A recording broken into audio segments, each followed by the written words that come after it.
existem diferentes tipos de pentest ou pentest é uma coisa só ou tem variações, tipos diferentes, modelos? Basicamente, no mercado existe 3 tipos de pentest. O black box, o gray box e o white box. Traduzindo ali, né, para o português, é o teste de caixa preta, de caixa cinza e de caixa branca. Onde eu costumo comparar, né, a diferença desses tipos de pentest, né, de teste de invasão, eu costumo comparar quando você está por exemplo, num quarto escuro só com fósforo aceso. Esse é o pentest black box, onde você não tem visibilidade, porque você num quarto com apenas um fósforo você não tem visibilidade. Isso seria tipo atacar sem informação nenhuma. Exato, é fazer o teste sem informação nenhuma. Mas que informação? Basicamente, quando um cliente chega para a gente para perguntar qual o tipo de pentest seria mais ideal para ele, a gente vai vai fazer algumas perguntas para ele para saber qual o pentest mais interessante. Geralmente, o mais interessante é justamente esse, o black box, porque é o pentest em que é a visão externa do que está ao mundo, né, os acessos do ambiente que tá exposto, que ele quer testar. Por quê? Porque é justamente aquele acesso em que todo mundo tem. Uhum. E por que é black box? É porque ele não vai fornecer informação para a gente, assim como um atacante malicioso, um cybercriminoso também não tem.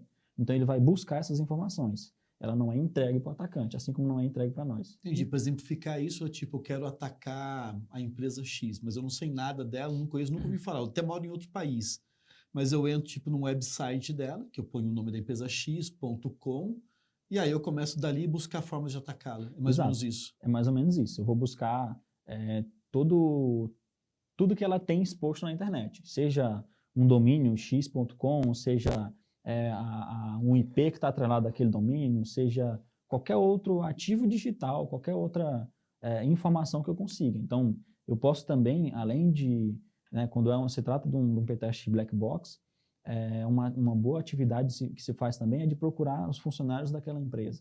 Automaticamente informações sobre os funcionários, e aí com isso você consegue levantar informações para poder realizar ataques mais direcionados ali na aplicação. Então, quando se fala de black box, é justamente isso. O cybercriminoso não tem nenhum dado, e nós também não vamos ter nenhum dado para justamente ser um teste mais fiel, como se fosse de fato ali um ataque por um cybercriminoso. Entendi. E aí, trazendo só um pouquinho, só terminando a linha, trazendo para o gray box, né, eu costumo comparar que é como se você tivesse com uma lanterninha no quarto escuro. Então, você já tem um pouco mais de visibilidade. Então, como é que traz isso, então, para a aplicação em si? Seria mais ou menos ali quando, por exemplo, o cliente tem uma plataforma de vendas e ele quer saber se alguém autenticado naquela plataforma, ou seja, logado, né? Ele colocou login e senha, se a partir dali ele consegue comprometer a aplicação.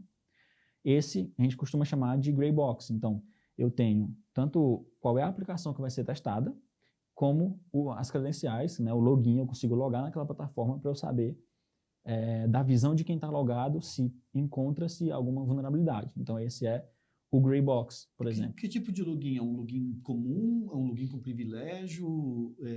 Que tipo de acesso que as empresas costumam te dar para fazer esse tipo de teste? Assim? Sim, esse login ele vai depender muito do objetivo da empresa. Então, se a empresa, eu quero saber, porque quando vem gray box para a gente, quando a gente indica um gray box para o cliente, é quando ele quer saber se, eu quero saber se alguém é autenticado, por exemplo, um funcionário ou alguém que criou a conta na minha plataforma, eu quero saber se ele consegue tomar de conta da minha aplicação a partir dali. Tipo, então, mudar salário numa folha de pagamentos, coisas assim? Exato, como ou trocar produto, ou conseguir um produto com desconto, enfim, algo nesse sentido, né?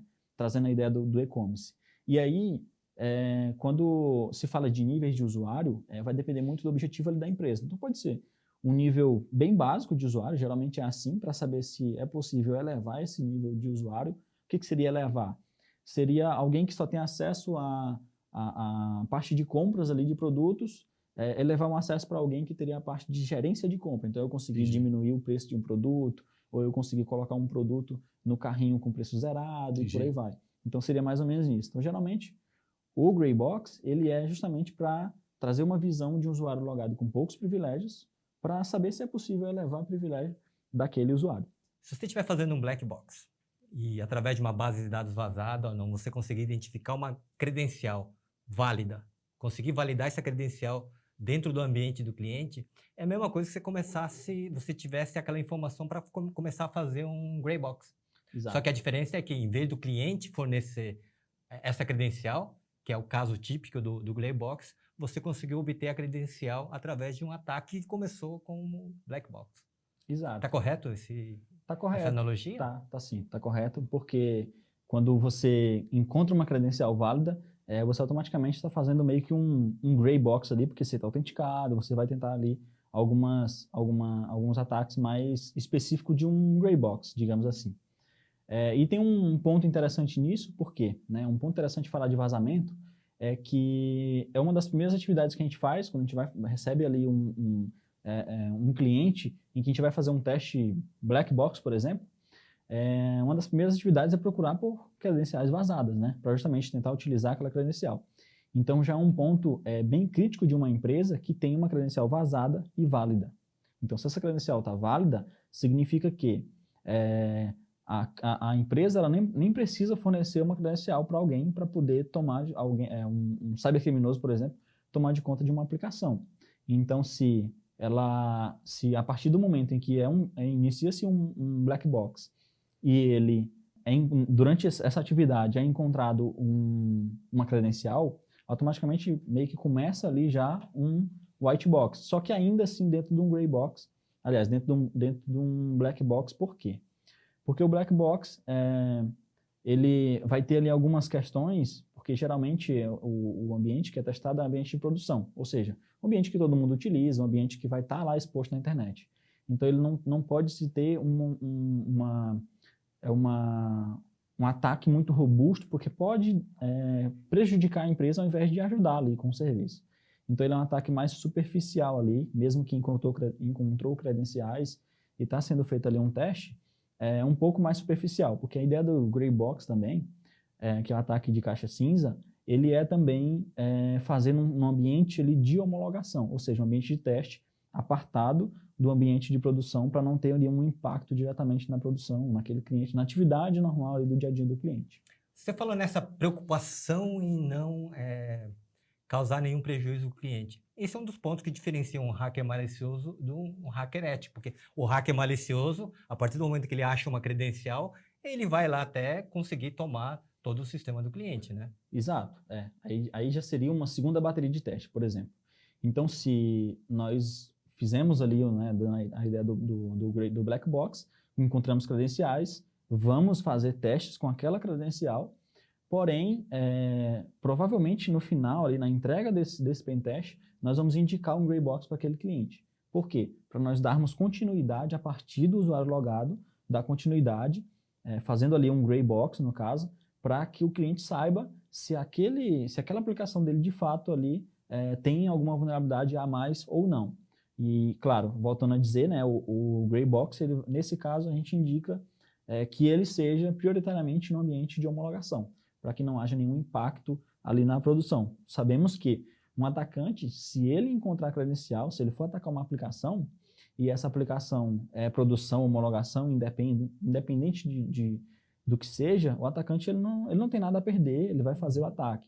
Então, mas assim, quando traz para uma prestação de serviço, quando é um pentest, algo mais controlado, o ideal é que seja de fato ali no ambiente de homologação, para que não haja nenhum prejuízo ali do lado do cliente, mas que seja fiel também ao ambiente de produção. Tá. Continuando nessa analogia, black box, você falou do fósforo. Exato. O gray box, você falou da lanterna. Exato. E o white box seria um holofote?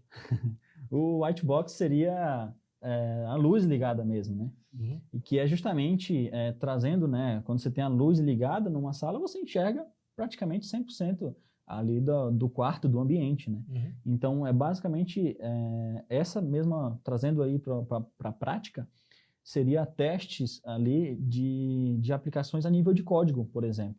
Então, analisar um código, analisar código-fonte, trazer o ponto de vista de desenvolvimento seguro, saber se aquelas aqueles códigos, né, aquela aplicação, a regra de negócio ali daquele aplicativo, e-commerce, enfim, saber se ele está justamente seguindo ali os padrões de boas práticas de desenvolvimento e por aí vai. Então já é nível de código, então você está lá dentro do core da aplicação, então você sabe tudo que roda ali e aí você tem uma gama maior de testes, você tem ali uma maior visibilidade, então o teste ele é bem mais específico, ele é bem mais direcionado, mais ou menos assim que funciona a questão do white box. Uma dúvida, no white box especificamente, se um cliente dá para você um login e senha com privilégio, que esse login e senha entre diretamente, por exemplo, no sistema de pagamentos e possa programar pagamentos, aprovar pagamentos, etc. Isso se caracteriza como white box também? Se já entrar direto com privilégio no sistema para avaliar pontos de falha dele ou não exatamente? Não exatamente, ele poderia entrar ali tanto no gray box quanto também no white box, porque o white box ele puxa mais para nível de código ali, mas poderia entrar no escopo também, por exemplo, se o cliente quer saber se alguém lá do financeiro consegue burlar, por exemplo, ali um pagamento ou enviar para uma outra conta e por aí vai. Então isso também entra, porque aí o atacante, o hacker ético, ele vai analisar da perspectiva de login, logado na plataforma, quanto a perspectiva de código. Então ele vai olhar as duas coisas, vai fazer ali uma comparação e saber de forma mais detalhada se aquilo é possível fazer, burlar ali de alguma forma aquela funcionalidade da aplicação. Entendi. E se eu sou de uma organização? Eu sou de uma empresa ou uma organização do governo e eu quero contratar alguém ou uma empresa para fazer pentest na minha estrutura digital, né? Nos meus sistemas, rede, websites, aplicativos, etc. Eu tenho que saber tudo isso ou eu consulto a empresa me orienta para o que eu tenho que fazer, para os desafios que eu tenho do que eu quero fazer? Como funciona mais ou menos a lógica disso quando eu sou não um técnico, mas um cliente que desejando um pentest? Então, é simples. Se uma empresa, um representante, está em dúvida de como fazer, o porquê, a diferença, mais detalhes, é só falar com a gente. Legal. A gente vai explicar tudo isso. Muito bem. E, por exemplo, se uma empresa que nunca fez um pentest ou uma empresa que já fez um pentest, então, para cada característica, para cada requisito do cliente, vai ter uma recomendação de como é que a gente pode planejar. Se vai fazer um pentest, se são vários pentests durante o ano. Quer dizer, a gente pode elaborar um programa para que o cara tenha uma visibilidade em termos de vulnerabilidade do sistema dele durante um evento especificamente ou durante uma programação num determinado tempo. Até aproveitando que o Nilo falou, isso é bem interessante. Ou seja, o pentest pode ser igual ele falou, pode ser um ou pode ser vários, pode ser uma sequência. Ou seja, um cliente pode contratar isso por vários anos e ficar fazendo repetidamente diferentes tipos de pentest para olhar a estrutura, certo? Sim. E ele pode planejar o investimento dele em segurança, em sistemas, etc., usando o pentest como uma das bases para tomar decisão para isso, junto com o que o Nilo falou. Ou seja, ele fazer isso com ciclo e usar isso para ir melhorando gradualmente a segurança dele, a qualidade dos sistemas, a atualização de software, etc., essas coisas assim. Então, o ideal é justamente fazer isso mesmo. É pegar o ambiente e fazer um teste, né? Então, trazendo ali na linha do que o Nilo falou, né? Quando o cliente não tem nunca fez pentest, não sabe como é que funciona, e aí o que geralmente a gente indica? Geralmente a gente indica um black box. Por quê? Primeiro que se o cliente nunca fez nenhum teste, então ele não sabe como é que está a visibilidade de cibersegurança, tanto interna quanto externa. Qual é a parte mais perigosa? É a parte que está externa, porque quando se diz externo, é quando o site está exposto para a internet, ou a plataforma, o e-commerce está exposto para a internet, e essa exposição acaba sendo acessada por qualquer pessoa. Então, se ela é acessada por qualquer pessoa, um cybercriminoso pode acessar.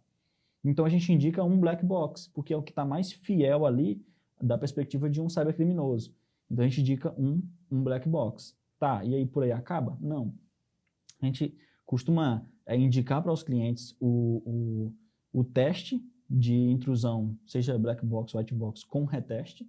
O reteste é quando nós vamos fazer o black box, esse black box ele vai trazer um resultado e esse resultado vai ser entregue para o cliente. O cliente vai corrigir os problemas que ele tem e depois vai devolver para a gente e dizer, olha, tudo ok, pode refazer o teste. a gente vai refazer o teste novamente para saber se realmente foi corrigido. Então, essa é uma das linhas que se segue quando o cliente nunca fez pentest. E o que fazer posteriormente? Baseado nas vulnerabilidades que nós encontramos, nós vamos indicar um black box novamente ou um gray box. E assim, evoluindo a maturidade à medida que o cliente for evoluindo ali no quesito de cibersegurança. E o ideal é que um pentest ele seja, de fato, semestral, por exemplo, ou trimestral, dependendo da evolução. Tem alguma Isso. regularidade. Regular, porque a aplicação ela não fica estática. Entendi. Dia após dia, a aplicação está sofrendo ali inserção de novas funcionalidades. Então, se ela tem novas funcionalidades, essas funcionalidades novas, elas podem trazer vulnerabilidades. Entendi. E se elas podem trazer vulnerabilidades, exige um novo pentest. Então, ele precisa ser recorrente. Então, desculpa, pode falar. E também eu acho que é importante ressaltar a importância de fazer o reteste, porque o reteste, a gente não vai simplesmente chegar e corrigir aquelas falhas que foram detectadas. A gente vai fazer um novo teste completo, não só naqueles pontos que foram levantados, mas a gente vai testar novamente o sistema. Porque o mundo de segurança é como se fosse um cobertor curto, né? Você cobre a cabeça e descobre os pés. Quer dizer, você corrige uma vulnerabilidade e podem aparecer outras. Então, ressaltamos a importância de se fazer um reteste.